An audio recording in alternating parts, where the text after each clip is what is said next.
আসসালামু আলাইকুম।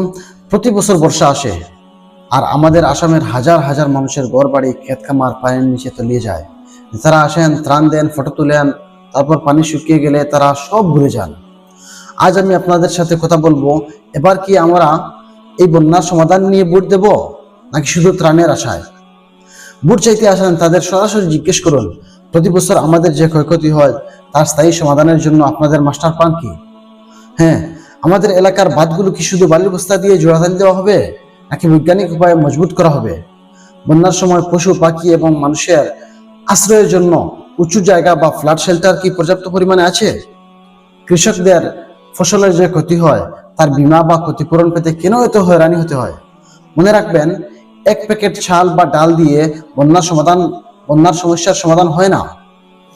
আমাদের দরকার এমন প্রতিনিধি যিনি বিধানসভায় বা সংসদে দাঁড়িয়ে আসামের বন্যার জন্য লড়বেন।